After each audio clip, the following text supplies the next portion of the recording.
We had a chance to have a hands-on look at an upcoming Zelda Breath of the Wild inspired title called Genshin Impact. This online action RPG holds some striking resemblance visually, but is it just a Zelda online? Or does it bring something new to the gaming table? We take a look at combat, story, characters, party system, and more in this Genshin Impact preview. Story and setting. The story follows a set of twins, brother and sister, who can leap from one world to another but find themselves in an epic battle against an unknown god. However, things take a turn for the worse when your twin is pulled into another dimension. It's your mission to right this wrong and bring back your sibling, but an adventure awaits you as you meet a number of helpful characters who will try to help you bring your twin back. You also get roped into investigating a mysterious dragon known as Storm Terror, but is there more to this creature than meets the eye? Depending on which twin you pick, you'll either play as a male or female twin. In the demo I chose the female twin who brandishes a sword and some wind abilities. You get to explore a vast world as you try to solve the strange happenings that seem to be occurring. The story spanned throughout my time playing, and there seems to be plenty of it. The Genshin Impact story actually started off as a manga, but the developers fell in love with the characters and wanted to start a game based on that universe. You also get to meet Paimon, a small, flying fairy-like companion who will help you on your adventures. Paimon is a pint-sized, mysterious character who loves to talk in third person. Who wouldn't find it charming when Paimon talks like this? Gameplay. The gameplay was pretty solid when I was checking out the closed beta. The only gripe was a slight glitch with trying to enter my character's name, which just wouldn't accept any that I had carefully picked. Instead, a keyboard mash seemed to do the trick, and Dekao was born. I'm guessing this was just a closed beta glitch and will be solved once the game releases. Other than that, there was hardly anything to fault. A few minor subtitle errors here and there, or an enemy getting stuck on top of the rune wall for a bit, but that was still accessible to fight. The combat is smooth and enemy variations are numerous. There is plenty to do in Genshin Impact, including exploring, questing, side questing, doing puzzles, cooking, gathering items in the wild, or simply just enjoying the scenery. You'll also get to experience timed challenges, including combat and gliding. There are also a number of dungeon trials which have puzzles and will test your combat skills as well. You also get a number of dialogue options which allows you to respond to a number of situations in a few ways. Some of these conversations have comical options, but from what I experienced in the beta, don't really hold an impact on the storyline, but maybe make characters react in a different way. When I was asked by another character to explain what Paimon was, I chose the answer food, which of course she wasn't happy about, but it was a fun interaction. There's a lot of these types of dialogues which just breathe life into these characters you meet. Exploring the open world was not only immersive but pretty relaxing. You can visit towns and run through hillside landscapes which are quite bright and cheery. Along the way you'll find materials to loot such as flowers or even hunt an animal or two to gain food ingredients. There are many mountainous regions to climb, lakes to swim in, and once you unlock it, a wind glider to soar through the air with. I must admit it reminded me a lot of Breath of the Wild this way, but honestly, I didn't mind that. It works well in Genshin Impact. You can also chat with a bunch of NPCs that are dotted around the city of Mondstadt, and also out in the world. What I really liked about each of these characters was their dialogue. They're just pretty funny and just add a great sense of humour while you're exploring. You will also find waypoints which can unlock by interacting with them, and once you do, it's very easy to hop back to town if you need to go to turn in a quest or buy some provisions. There are also god statues which once unlocked will unveil a portion of the map. The world looks pretty big, and I don't think I even managed to unlock all regions while playing the closed beta test for a good 10 hours or so. There was just so much to do, and it's just easy to wander off and see what's over that ridge or up the top of that mountain. Abilities aren't just used in combat. You can use them as you try to cross bodies of water, for example using frost to make a frozen pathway, or even solve puzzles to gain access to chests for loot. This makes the world very interactive, as you'll be looking out for hidden secrets on adventures as well. You can cook. Yes, you can gather a bunch of ingredients and cook yourself a meal at a number of campsites that can be found throughout your travels. The cooking system is pretty simple. You choose a recipe from the menu and then just hit the sweet spot on the cooking bar to get that perfect quality. The higher the quality of food, the more benefits it holds, such as higher HP regain. You also have certain types of food that can restore a fallen playable character in your party if they end up taking a fatal blow. Elemental Party Combat System. This is where Genshin Impact really shines. You have a character party system which you can swap out when you want. Since Genshin involves a lot of elemental combat, you will find you will need to stack a combination of elements to really take advantage of fights. For example, you could freeze enemies with a character Kaya, whose element is frost, and then use your main character who uses anima or wind to send out a frosty cyclone.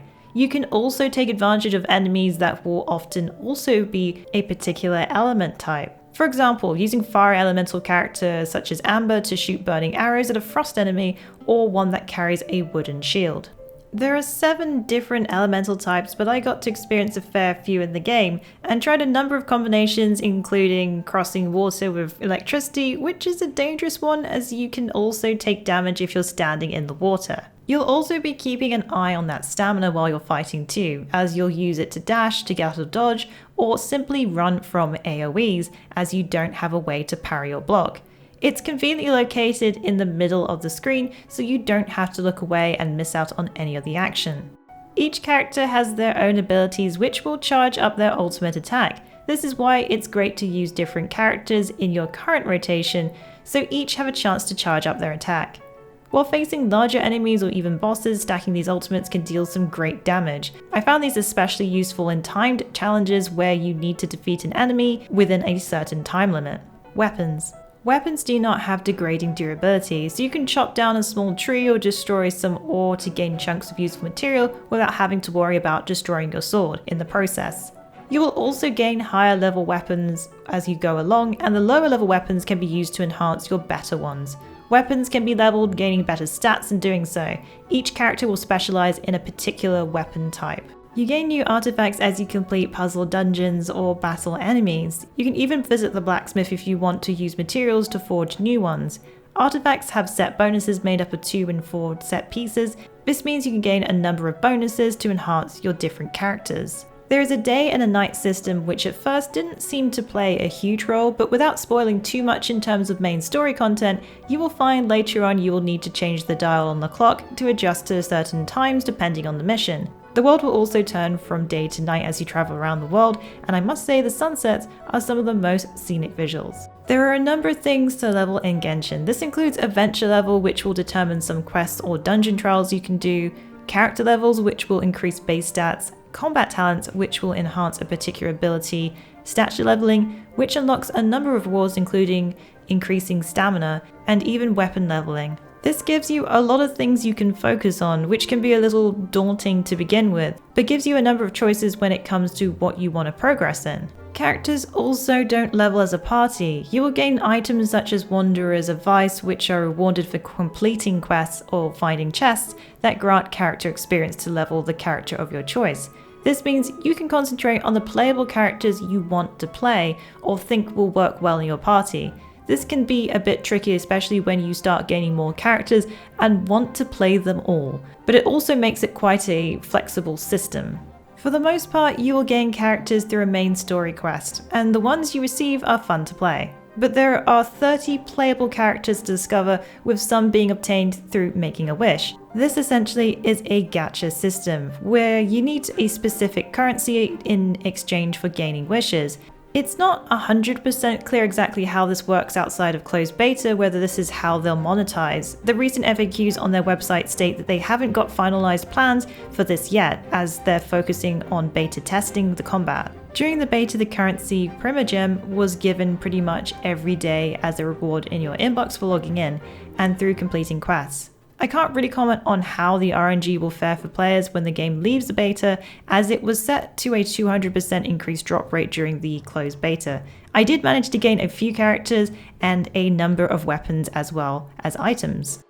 Each playable character is quite unique. My favourite includes the martial arts fighter Xiangling, who uses a spear and deploys a teddy bear that breathes fire while eating what looks like to be some sort of ghost pepper. I also had fun playing Noelle, who uses a heavy two-handed weapon to club her foes to death and can spin at high speeds to deal a 360-degree range of damage. Audio and visuals. Let me officially introduce the city of wind, dandelions, and freedom. Travelers under the protection of the Knights of Favonius, welcome to Mondstadt. Finally, no more having to camp outdoors. The main questline experience was fully voice acted, but during some of the side quests there seemed to be some missing voiceover, which I'm guessing is because it's still at the stage of closed beta. I played in English and found the voice acting to be really well done and just made the characters that more lovable. There were a couple of other languages including Korean and Mandarin voiceover, and there'll be Japanese in future. The art style reminds me of Fire Emblem mixed in with some cel shading from Breath of the Wild, but I love how detailed everything was. Running through grassy knolls and climbing mountains just added to the experience. Enemy types are not only numerous but also have great animations and entertaining sounds. Probably older gamers out there want to know whether this is just Breath of the Wild online. The quick answer to this question is yes and no. There are definitely some strong inspirations taken from Zelda and Genshin Impact, and even the developers miHoYo have made this known that Breath of the Wild is one of their key inspirations. You may notice the art style is similar, some enemies hold some resemblance, even the wind glider to get around, the puzzle elements and climbing the environments. But this is where the comparison stops. It's a visual similarity more than anything. Genshin has a lot of its own merits, even if the inspiration is quite apparent. It has a whole entire combat system where players can swap characters in and out of combat on the fly. You have up to 4 characters in your party at a time and even combo their abilities to work together. It's a mix of hack and slash and elemental abilities which can change up the combat. The story offers a compelling narrative and characters are just so damn charming. Paimon, the flying adventure buddy who's just sassy in all the right ways. This makes for a memorable game experience, which is pretty impressive when you remember this is free to play. It seems Genshin Impact has the full package, which is rare to find in a free-to-play online action RPG. The story, characters, combat, and even graphics are visually appealing and very well polished. I'm curious to find out how dependent it will be to gain more playable characters on the gacha type system and how the developer miHoYo plans to monetize Genshin Impact. While the portion of the game I played could definitely be done with characters you discover through questing, it's hard to say how endgame will feel if you will need in-game currency to gain more characters that may offer a further advantage in certain situations. I don't think that will be the case, and any characters gained from wishes I think will be just a bonus and further choice if this is anything to go by the beginning experience of the game. Genshin Impact is an online title which also comes with some co-op content. I didn't get to try out this feature while playing the closed beta, but seeing how the different elemental types can add combos together, I could see that playing with others would be a fun experience. I think this title is off to a good start in terms of content as well as combat, and really curious how this handles on more platforms and whether there will be cross progression when it releases. Genshin Impact is set to launch sometime in 2020 on PC, PlayStation 4, Nintendo Switch, iOS and Android.